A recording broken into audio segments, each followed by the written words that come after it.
A mentally unstable 26-year-old Polish man killed his father by inflicting puncture wounds to his chest and neck using a sharpened screwdriver.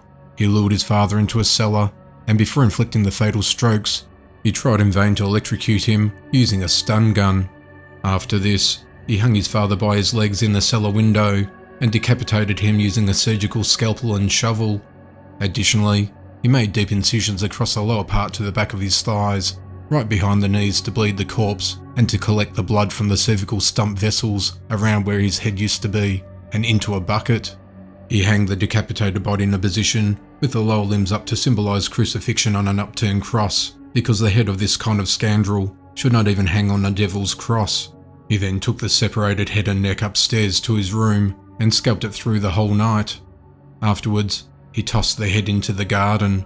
Next, he used thread to stitch together the soft tissues of the head, additionally trying to repair them with a prosthetic plastic mass. He then dried the skull using salt, thus preventing putrefaction. Subsequently, he placed a scalp mask over his head, previously shaved and layered with sticky tape. He put on his father's clothes, hat, glasses, and scarf, and left home to sit on a bench. When his grandfather came by, he started a conversation with him, pretending to be the father. The grandfather did not recognise him and was sure that he was talking to his son. After a while, they even had breakfast together. Finally, the grandfather, surprised by the unnatural voice of his son and suspicious of his interlocutor, went into the cellar where he found the body and departed for the neighbour's house to call the police.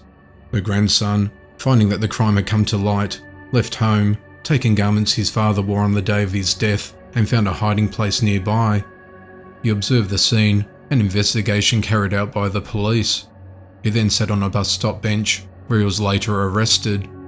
At trial, the perpetrator testified that the murder was to be a work of art, illustrating extreme human meanness and an act with no holds barred.